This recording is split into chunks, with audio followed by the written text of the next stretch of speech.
And welcome to Lily High on Life. Our very special guest today is Sarah Odell. Sarah, welcome to Lily High on Life. Thank you. I'm happy to be here.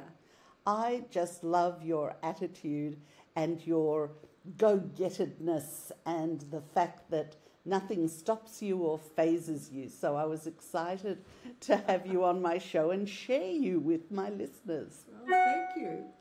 So, Sarah, tell me a little bit about what's going on in your life now. You've retired, your husband's retired, but you don't live a sedentary retired type life. What is your life at the moment? Well, my husband and I like to do different things, of course.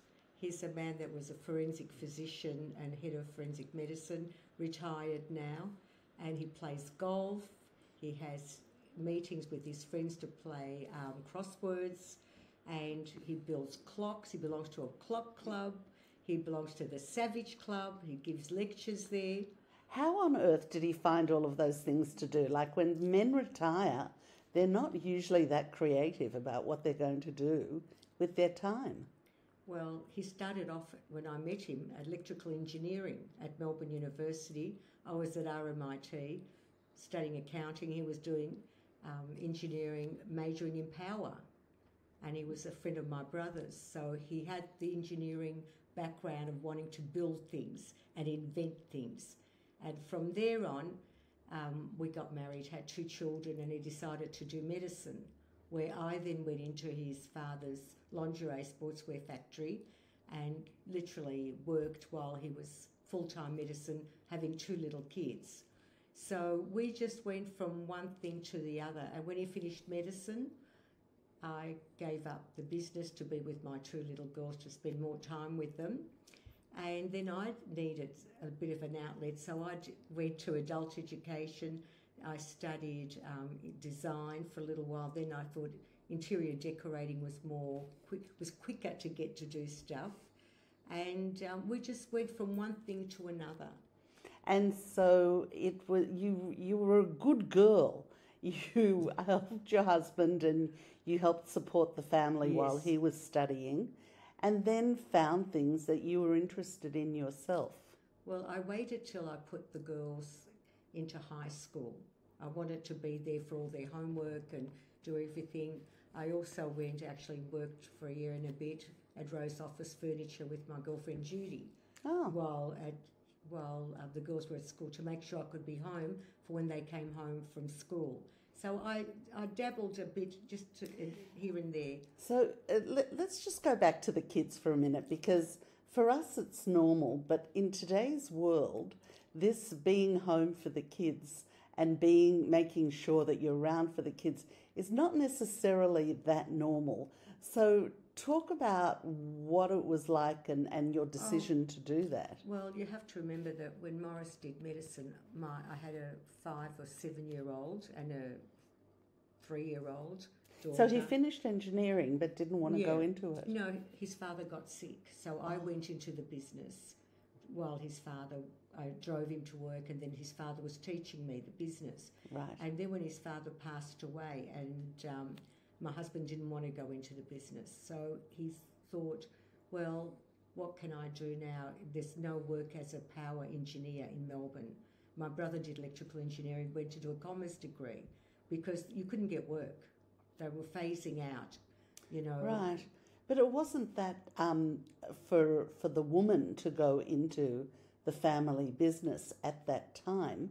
Was that a little bit unusual? Or? Well, I loved it. I went with my father-in-law and I just had a passion for fashion. I thought, this is great. I actually brought in T-shirts, which he was doing mainly lingerie, and he was doing dressing gowns, nighties, petticoats, undies, and I wanted to bring in T-shirts, and I did. I brought in T-shirt, caftans, Chinese quilted jackets with the wooden buttons. Sounds like fun. It was fun. So you came out of school and he trained you to do that? Yes. So you'd finished school, you'd gotten married, which was... Well, I went to RMIT while my brother was at Melbourne Uni with Morris, and I met Morris, my husband, at home. He was a friend of my brother David's. So it just went from one thing to the other. So you got thrown into business? Yeah. My father-in-law saw that I was interested and his two sons weren't. So I was happy to go with him. It was fantastic. So when you started having your kids, they came to work with you, or? I took the little one with me to work, and Zoe was at South Caulfield, Mount Scopus, and I used to go and pick her up, bring her home to the mothers, and then went back to East Brunswick again. Oh, And brought the little one back to the mothers. So most of the day I had an Italian lady walk her I had a pram that she could sleep in, and I used to get one of the women to walk her around, and I had bought everyday food for her. And did you have to travel for business, or it was... Oh, because we didn't have the internet then. well, How did you manage? Buyers would come to the factory. We set up caftans and shirts in Thomastown. So that was from East Brunswick to Thomastown. I would see people there or see people in Brunswick. I did what I had to do.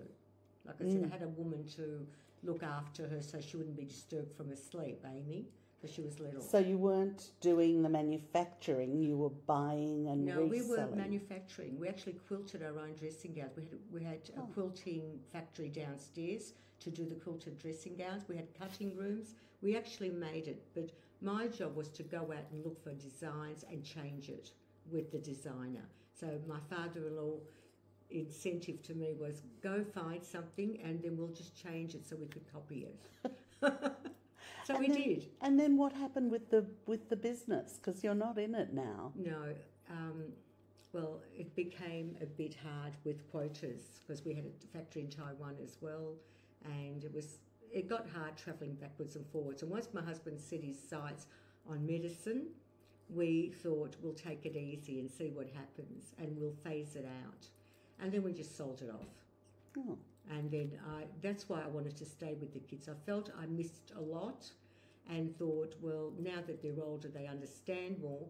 I want to make sure that I'm there. Well, that was a choice I made, you know. Yes. And nobody made you feel guilty about that choice. You actually did work and were a working mother. Yeah. But the prioritising the kids and being able to stay with them was something that you didn't feel guilty about. No, it was my pleasure. I had fun with them. They were like toys. They were little toys to me to dress up and play with and teach them to sing and dance and just do all that. It was just wonderful. Now? I am the luckiest mother on earth. They are the warmest, kindest, and I see them practically every day. And they've got their own kids now too. Well, one's got 3 and the other one they both live 5 minutes away from me. Mm.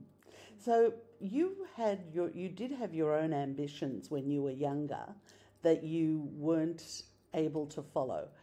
But what I loved was that as soon as the kids were out of the house and after you'd done this business stuff and everything else, which you took on with a passion and with joy, because that's what life is all about, is doing what you love. But talk about your singing, because that was something that you... How old were you when you started singing? Well, I was at primary school. Every audition, I was in every play, every singing part I would audition for. I came from a family that sang. I had my brother Zev with his guitar, always strumming and singing rock and roll. Elvis Presley was always in the house. Then they would harmonise. My father was a chazan in shul. So he'd come back from shul and my brother Zev and Ted and myself and my brother David would harmonise to the Hasidic songs. They knew the words, I just made them up. But so the house was always full of music. So high school, I sang with the school band.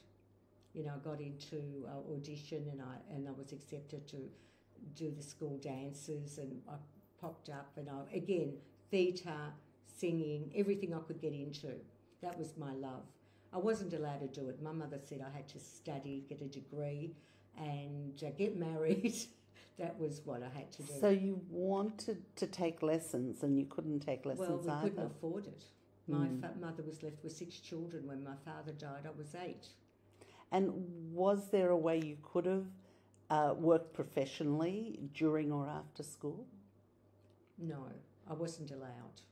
And I was a good girl. I listened to my three brothers, especially my two older brothers, took over, and I had to study. Tell me a little bit about you weren't allowed and yet it was a passion, and so you did the right thing. Only because I didn't want to cause my mother extra pain. My mother was very much, get a degree, you'll get married, you might need that degree if you get divorced to fall back on. So in her eyes, it was all of us had to get a degree. The only thing the Germans couldn't take away from us was our brains.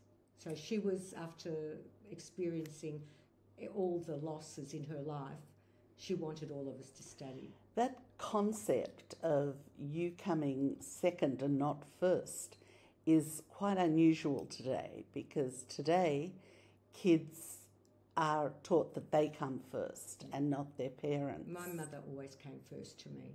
My brothers who took over my dad's job came first to me. I absolutely adored them, I can't tell you. They were wonderful. They were always there for me. I was the little sister that they looked after, and I didn't feel denied. My nature was, I rolled with the flow. I got married young. Which is a great way to get along with everyone in life. And I married young, and then I did what I had to do.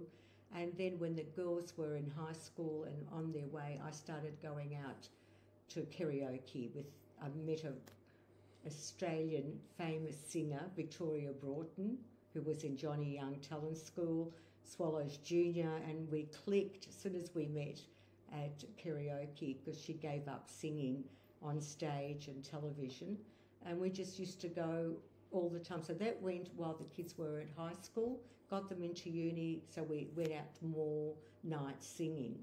And from there, I progressed to singing with bands in blues bars.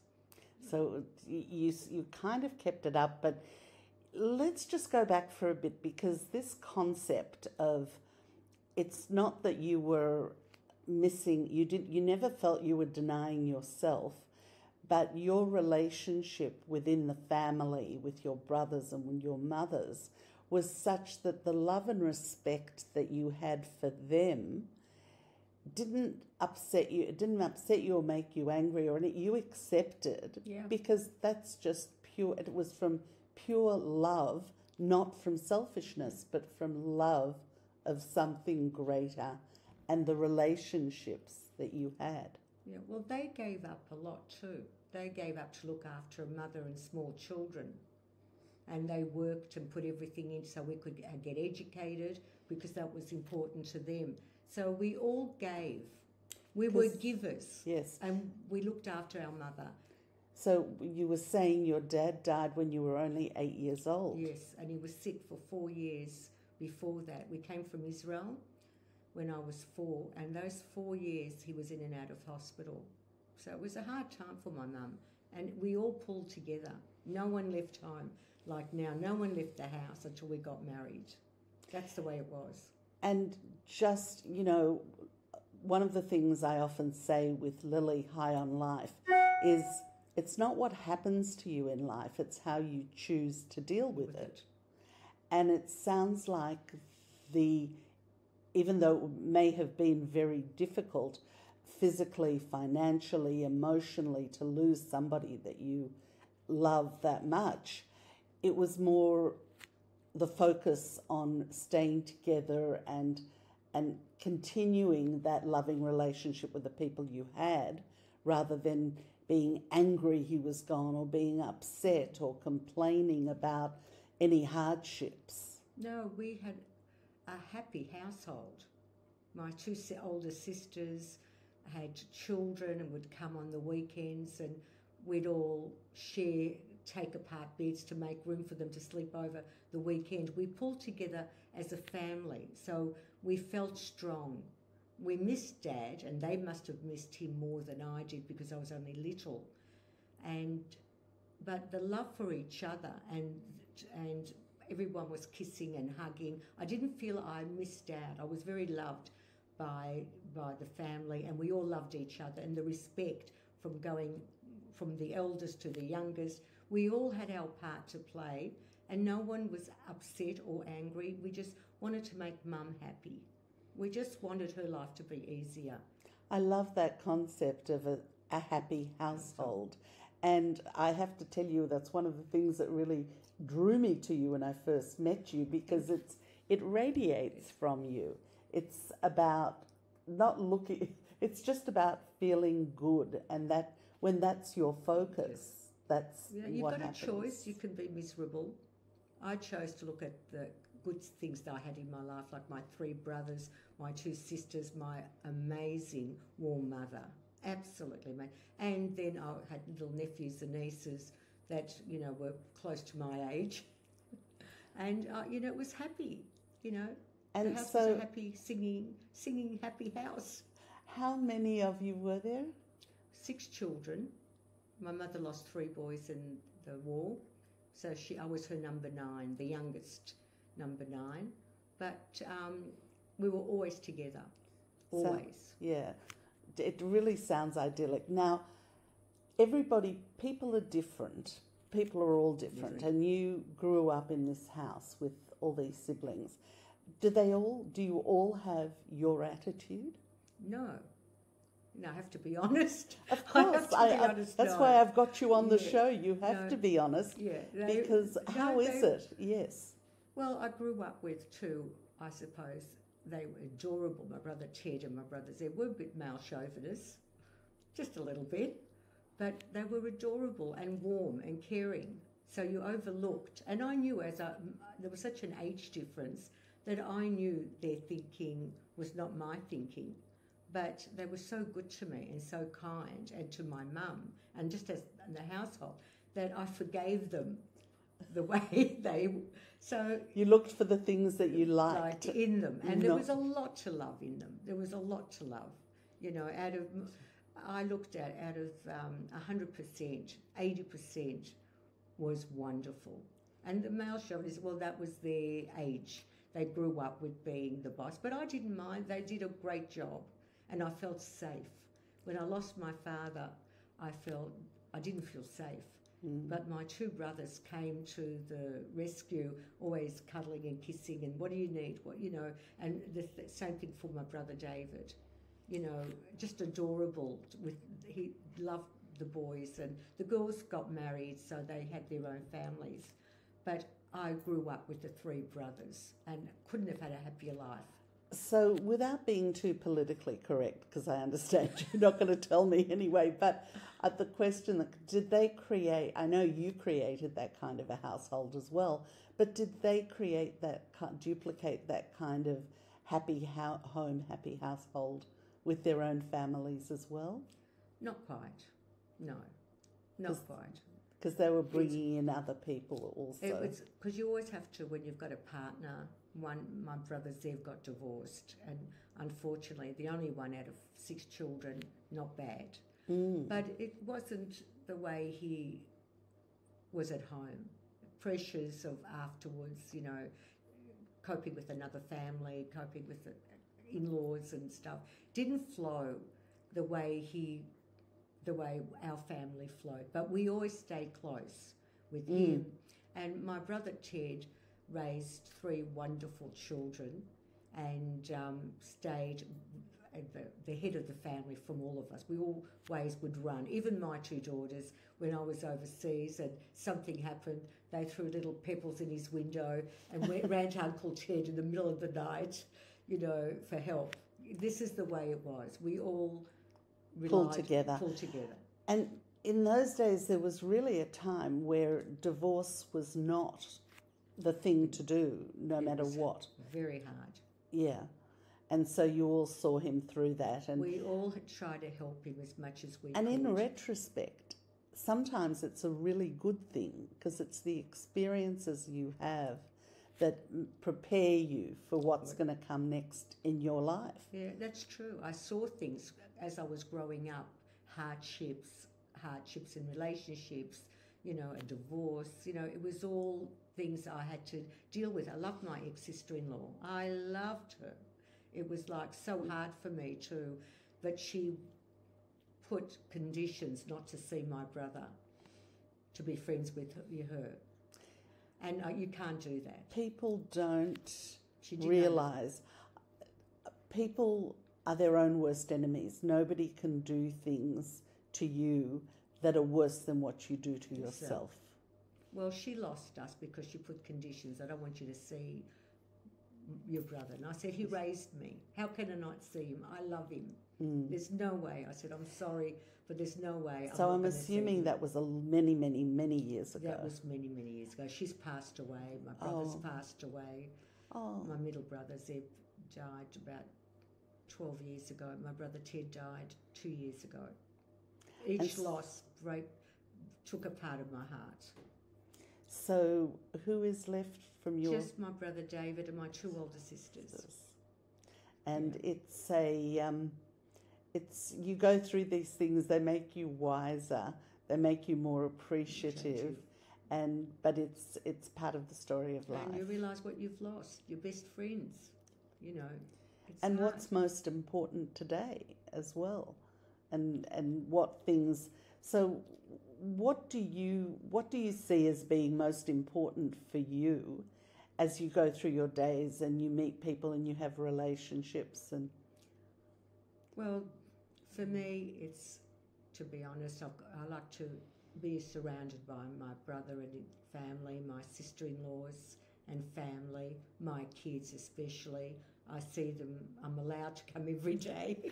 I'm not thrown out to see my granddaughters. It's I have wonderful. a wonderful relationship with them, with singing and, you know, dancing. I think they've got the love of dancing too. My eldest granddaughter dances since the age of 3 and she's been in concerts. And how old is she now? Lala's 14 and wow. She's kept up dancing from the age of 3. And she used to sing, but she gave it up for dancing, but she still does a little bit at school. My middle granddaughter, Ellie, loves to sing and sends me videos of herself singing. What do you think, Bubba? I'm Bubba. What do you think? Is that any good? And she's done shows with me for Wizzo. So it really is in the family. It is in the family. I bring them in. And it's really amazing. You know, I lived in America for 26 years, and I used to say to people in America, they were shocked that so many of my friends are still married, not divorced, still married, but not only married, but still really like their partner, and their relationship has grown.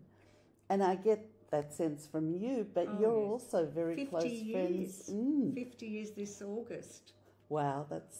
And we've grown closer through the years because when he was working, it's hard, you know, with working nights and working 9 to 5 or 9 to 9 was more his, and then being called out at night. So in retirement and through the years with my music, and he loves the blues. He takes me. I wouldn't know how to get to half these places. Tell me about your singing career and how you launched it when you were finally able to, and what you're doing with it.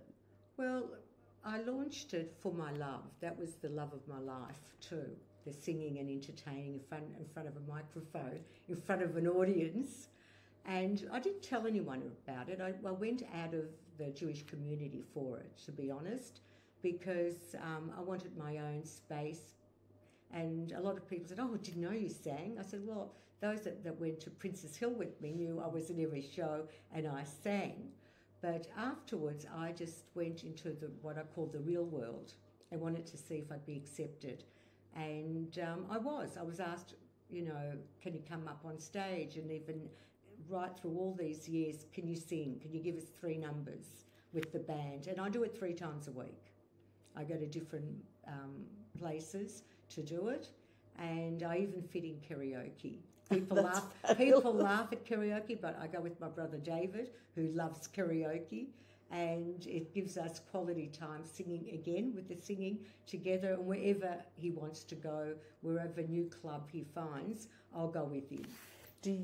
Does he still sing in synagogue? No. That was more of my brother Zev and Ted that sang with my father in the Stiebel and in the East Melbourne Shul all those years ago with the Chazan.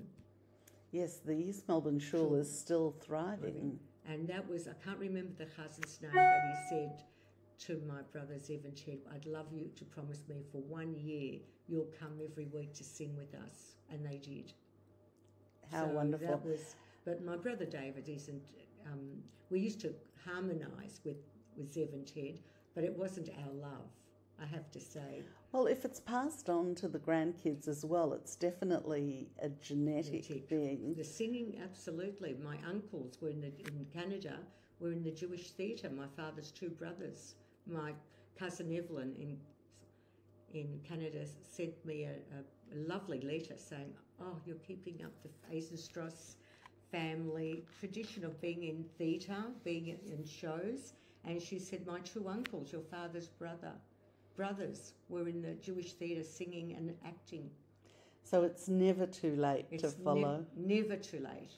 I did it after I raised my two girls. And I said, this is my time. I put into them, now it's me. And I haven't looked back. It's a wonderful thing.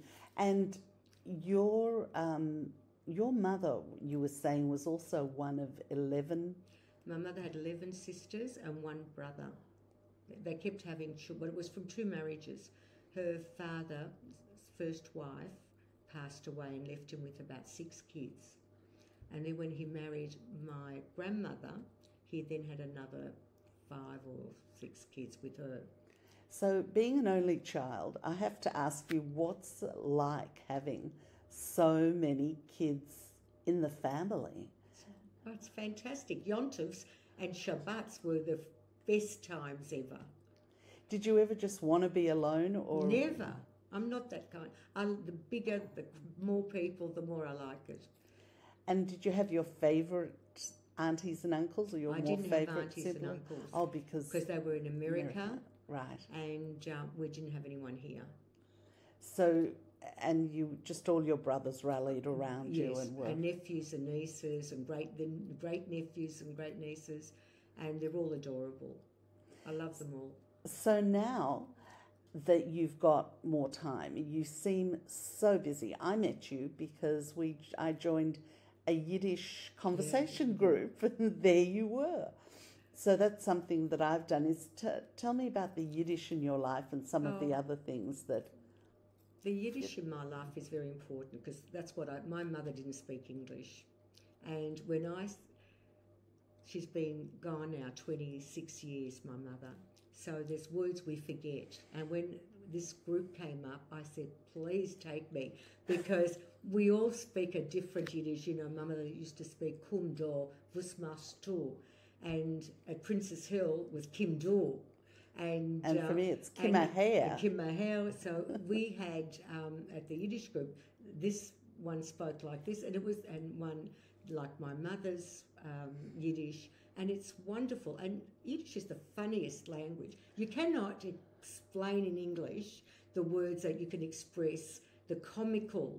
It's a very happy, comical language. Jewish comedians are hilarious. Yes. We also have, the sorrow in songs, the Holocaust songs, yes, which is very toyedik and sad. But the comical part of Yiddish is what I love. And the humour of Jewish Yiddish humour. Well, Jackie Mason comes to mind first of all. Absolutely. The rabbi that became a comedian. Yes, and then we've got a couple in our community here in Melbourne as well, Robert Wheel and... was he a rabbi too? I didn't know. Not a rabbi so much, but he does stand-up Jewish humour. Yeah. And there's another doctor who, I think Jack Feldman. Jack Feldman yeah, he's also. Very good. He's very good. I love the fact that we could they make fun out of everything in Jews, and that's we can pretty laugh much at a each tradition. Other. We can Absolutely. laugh at ourselves, and that's the beauty of it. Nothing has to be too serious, and it's your choice to be a happy person or look at the dark side of life. Absolutely. I choose the sunny side of life. Always. Sarah, I want to ask you, because some of the people listening are newly marrieds or not quite marrieds or about to, and then there are also people that have been in relationships and been married a long time, and talk to me about what it was like when you first met your husband and how the relationship changed and grew, like when you started having kids, if he wasn't able to find a job as an engineer and went to study medicine, there were probably some trying times around then as well. Love when you're young is wonderful, but how does it develop and how do you keep it together? Well, I think you keep it together by letting each other talk and see how you feel, and then compromising to things, because I wanted to go and do sociology, and he said, well, we can't both study if we've got 2 kids. And I chose medicine was the future. I wouldn't be earning. It became dollars and cents. I wouldn't be earning as much doing that. And it was just, I changed from one thing to the other. As the wind blows, I fall in love with things. Yeah. And so, he went on to do that, and I went to earn the money to support the family. What did you find with your husband in his characteristics, and what was it about him that grew with your relationship? Easy. His kindness. He was the kindest, gentlest man. It wasn't easy because he had his what he wanted, but in amongst the family and the children and for me, you couldn't find a kinder man. Maybe his father. His father was the kindest man I've ever met too. I worked with him, and he was always a gentleman. Wow. Always a gentleman. And my husband's like that. And to know that from a very young age is interesting too. I had to grow up fast. I lost a father at 8. Yes. I had to have my eyes open and see a lot of sadness and a lot of goodness come out of my brothers taking over. So I knew what was good and what was hard, and I lived the hard life without money till we had mortgages, and my brothers just took over my dad's mortgages, everything. So then I met my father-in-law, who was an absolute angel, Max Odell, angel, and my mother-in-law was too. Also, 3.5 years in Auschwitz, I had to deal with certain emotions, but kind and loving was just incredible. That's one of the other huge things with Lily High on Life. Be kind, smile a little more, and always come from love. Absolutely. So you mentioned one of your daughters is more like you and one is more like your husband. Well, my youngest daughter, Amy, is the blonde, blue-eyed,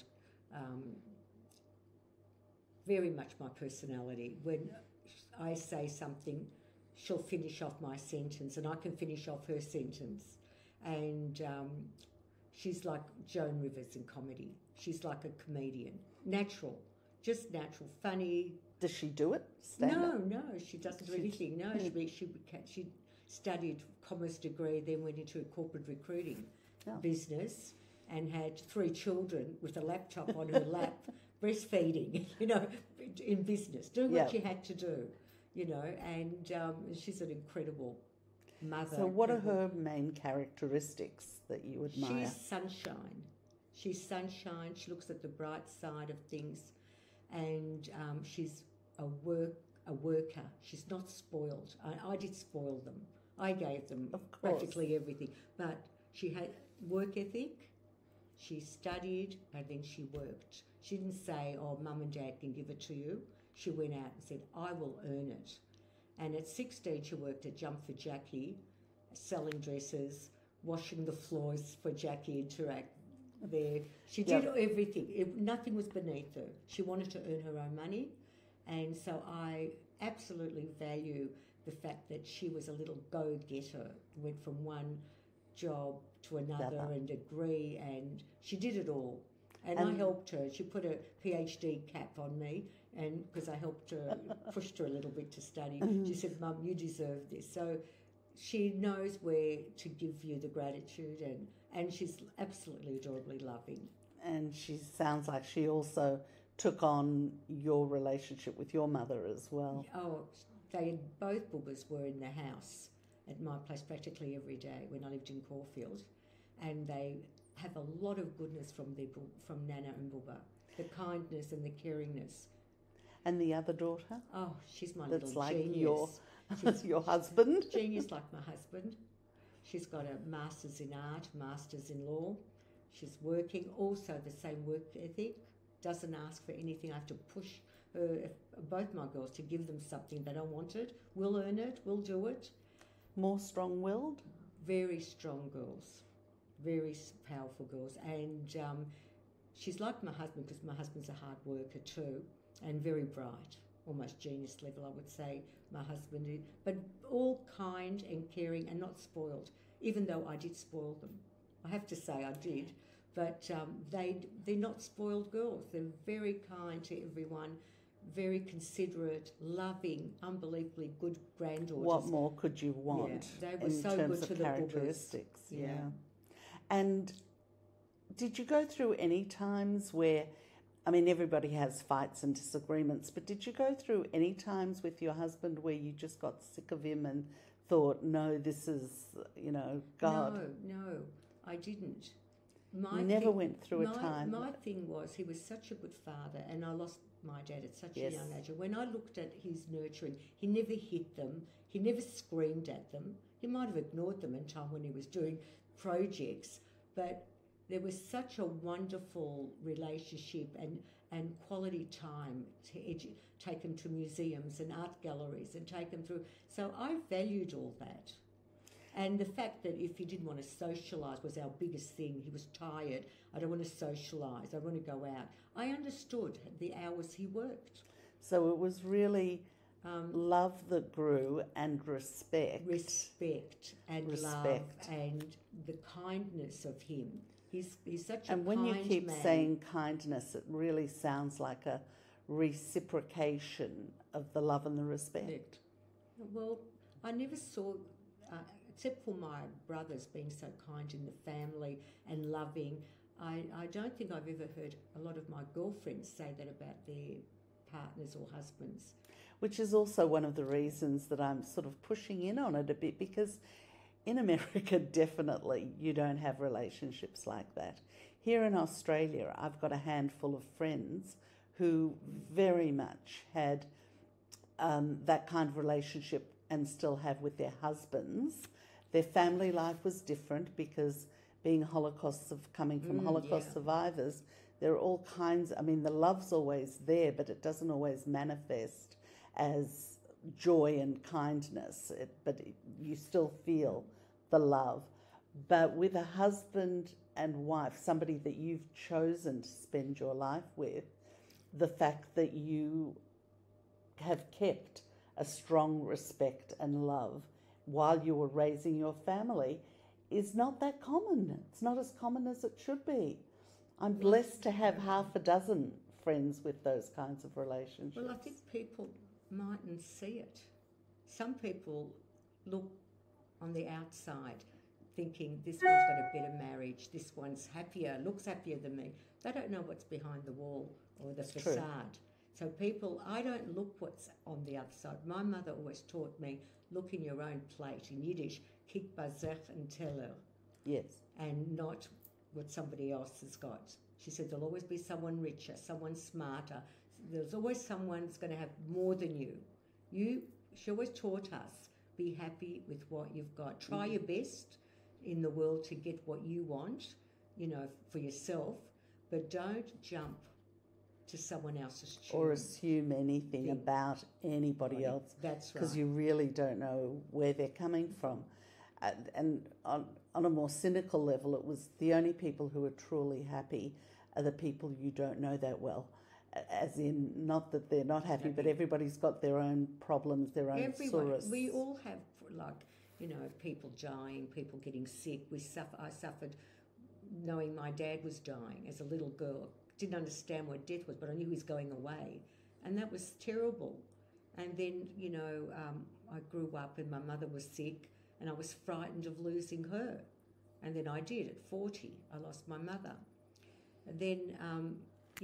Thank God you had her till you were 40. Yeah, I was lucky to have her, And then my brother became sick with lung cancer, my middle brother. So I was with him every day.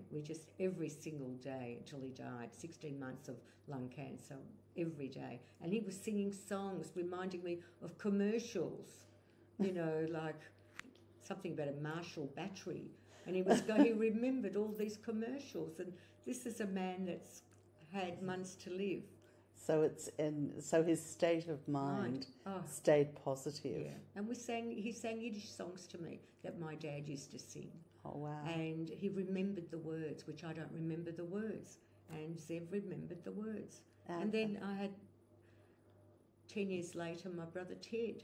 So again with him I just wanted to spend every day with him too.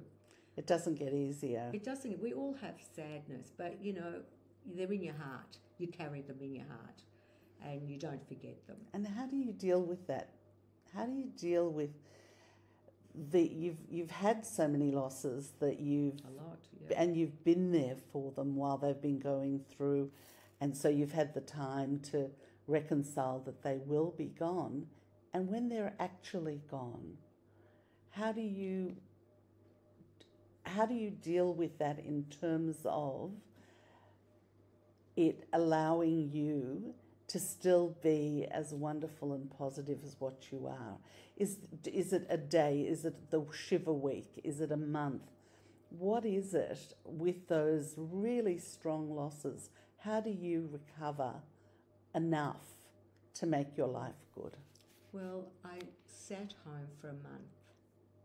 The month, like the Jewish book tells you how, I read the rabbi gave me a book, how to deal with the loss of the loved one, and that the soul is in Gan Eden, which is the soul is in heaven. I chose to believe that their souls are floating around, that my brother Vremel, my father, Ted, Zev, my mother, they're all together. And the two other brothers that I didn't know that died as babies, they're all together as a family. And when my brother Ted was dying, I said, wait for me, keep a place for me.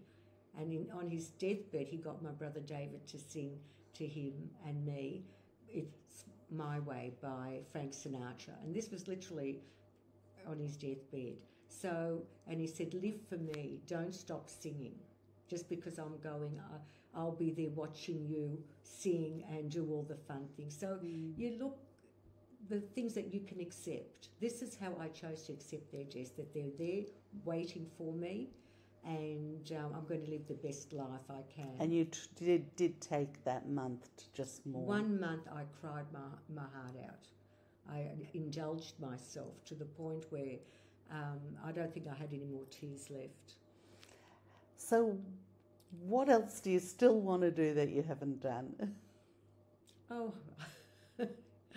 I'm so lucky. I think I've lived and travelled and done so much.